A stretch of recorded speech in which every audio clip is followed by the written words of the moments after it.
She was good for nothing. By Hans Christian Andersen. Read by Narrated Escapes. Please like, share and subscribe. The mayor stood at the open window. He looked smart for his shirt frill in which he had stuck a breastpin, and his ruffles were very fine. He had shaved his chin uncommonly smooth, although he had cut himself slightly, and had stuck a piece of newspaper over the place. "Hark, youngster!" cried he. The boy to whom he spoke was no other than the son of a poor washerwoman, who was just going past the house. He stopped and respectfully took off his cap.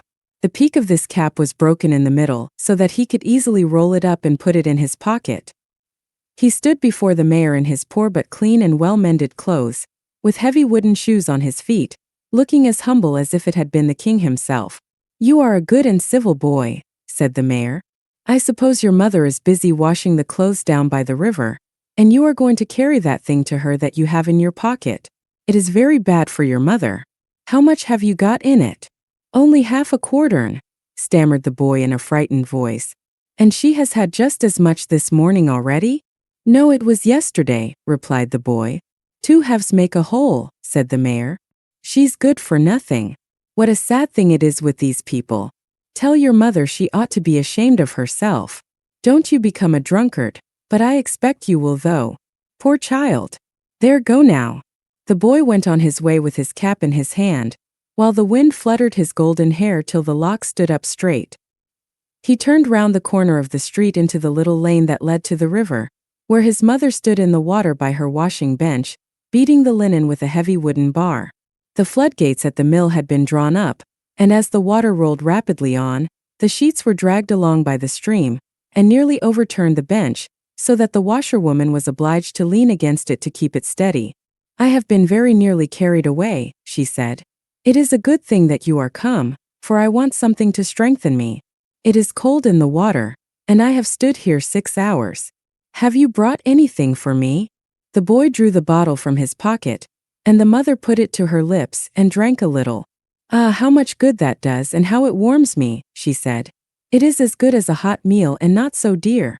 Drink a little, my boy, you look quite pale. You are shivering in your thin clothes and autumn has really come. Oh, how cold the water is. I hope I shall not be ill. But no, I must not be afraid of that. Give me a little more, and you may have a sip too, but only a sip. You must not get used to it, my poor dear child." She stepped up to the bridge on which the boy stood as she spoke, and came on shore. The water dripped from the straw mat which she had bound round her body, and from her gown.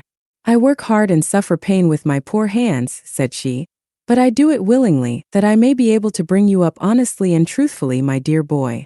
At the same moment a woman, rather older than herself, came towards them. She was a miserable-looking object, lame of one leg, and with a large false curl hanging down over one of her eyes, which was blind. This curl was intended to conceal the blind eye, but it made the defect only more visible. She was a friend of the laundress and was called, among the neighbors, "Lame Martha with the curl." "Oh, you poor thing, how you do work standing there in the water!" she exclaimed. "You really do need something to give you a little warmth, and yet spiteful people cry out about the few drops you take." And then Martha repeated to the laundress in a very few minutes all that the mayor had said to her boy, which she had overheard. And she felt very angry that any man could speak as he had done of a mother to her own child, about the few drops she had taken, and she was still more angry because on that very day, the mayor was going to have a dinner party, at which there would be wine, strong, rich wine, drunk by the bottle. Many will take more than they ought, but they don't call that drinking. "They are all right, you are good for nothing indeed," cried Martha indignantly.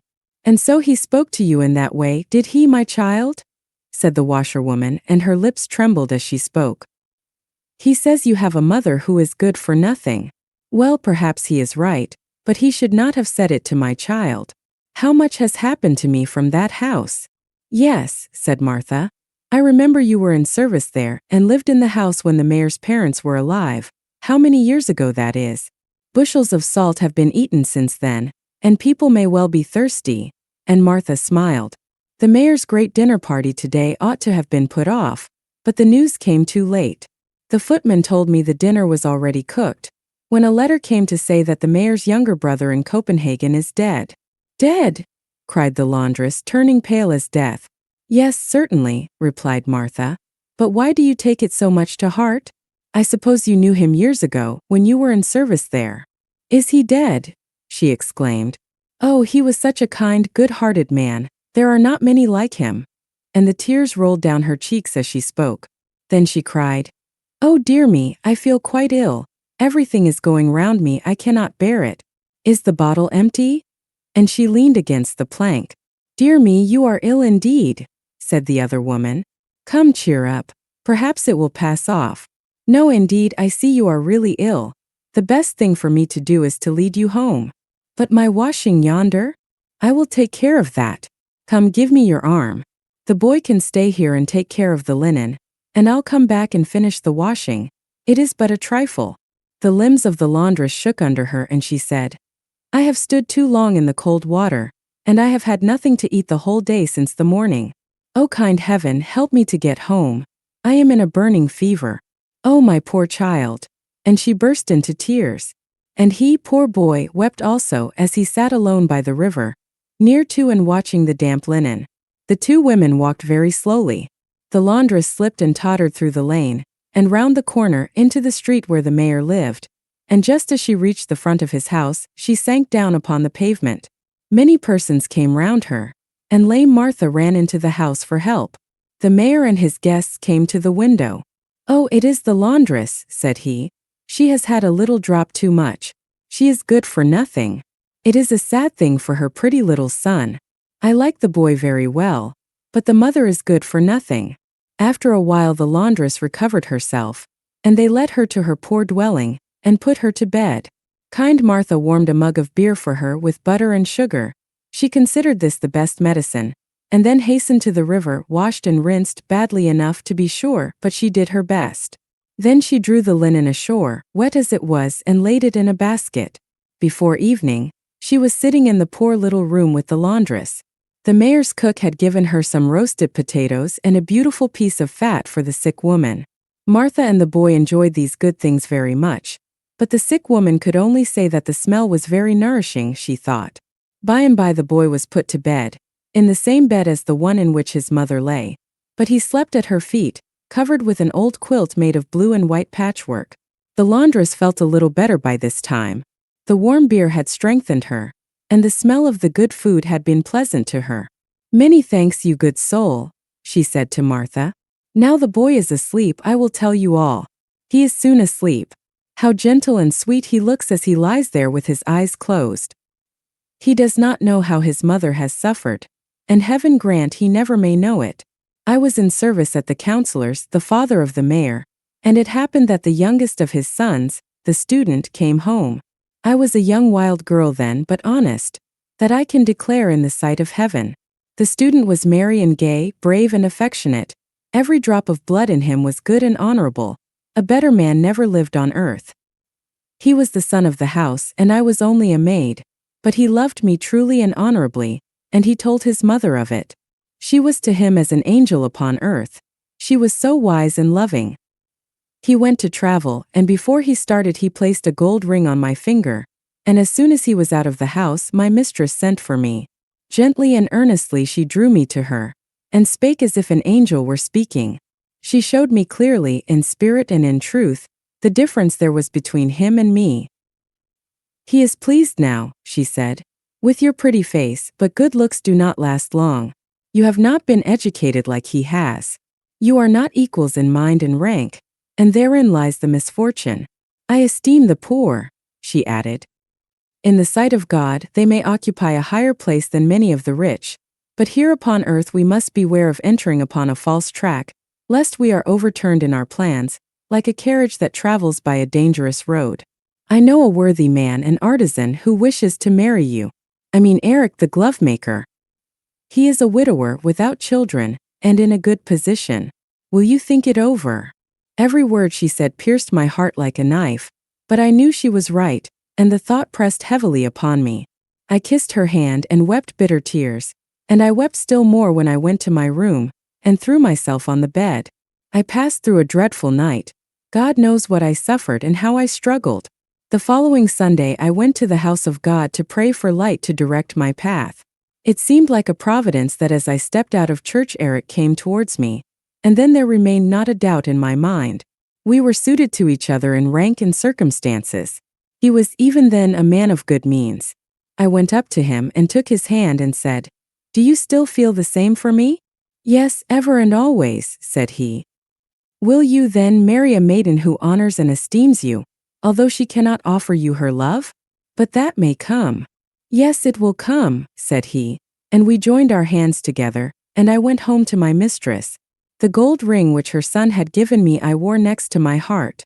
I could not place it on my finger during the daytime, but only in the evening when I went to bed.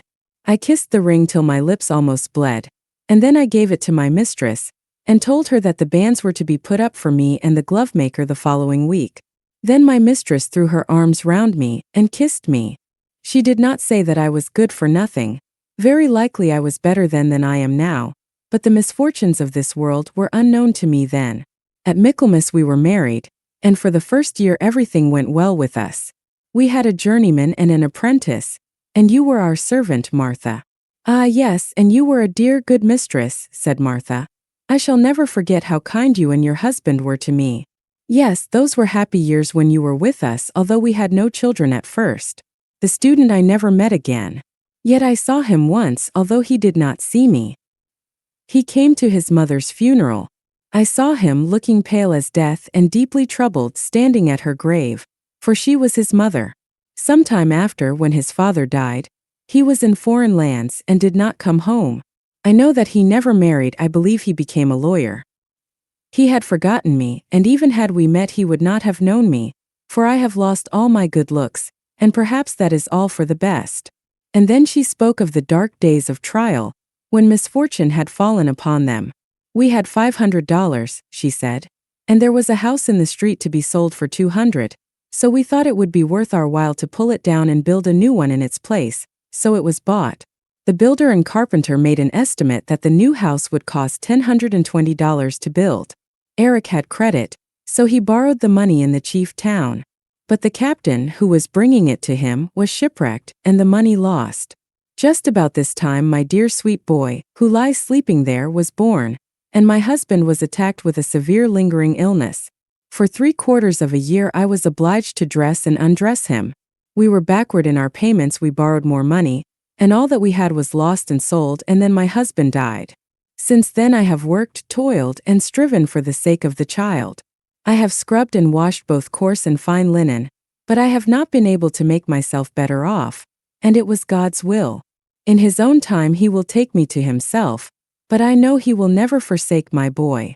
Then she fell asleep. In the morning she felt much refreshed, and strong enough, as she thought, to go on with her work. But as soon as she stepped into the cold water, a sudden faintness seized her. She clutched at the air convulsively with her hand, took one step forward and fell. Her head rested on dry land, but her feet were in the water. Her wooden shoes, which were only tied on by a wisp of straw, were carried away by the stream, and thus she was found by Martha when she came to bring her some coffee. In the meantime a messenger had been sent to her house by the mayor, to say that she must come to him immediately, as he had something to tell her. It was too late. A surgeon had been sent for to open a vein in her arm, but the poor woman was dead. "She has drunk herself to death," said the cruel mayor. In the letter, containing the news of his brother's death, it was stated that he had left in his will a legacy of $600 to the glovemaker's widow, who had been his mother's maid, to be paid with discretion, in large or small sums, to the widow or her child. "There was something between my brother and her, I remember," said the mayor. "It is a good thing that she is out of the way, for now the boy will have the whole. I will place him with honest people to bring him up, that he may become a respectable working man." And the blessing of God rested upon these words. The mayor sent for the boy to come to him, and promised to take care of him, but most cruelly added that it was a good thing that his mother was dead, for she was good for nothing. They carried her to the churchyard in which the poor were buried. Martha strewed sand on the grave and planted a rose tree upon it, and the boy stood by her side. "Oh, my poor mother," he cried while the tears rolled down his cheeks. "Is it true what they say, that she was good for nothing?" "No, indeed it is not true," replied the old servant, raising her eyes to heaven. "She was worth a great deal. I knew it years ago, and since the last night of her life I am more certain of it than ever.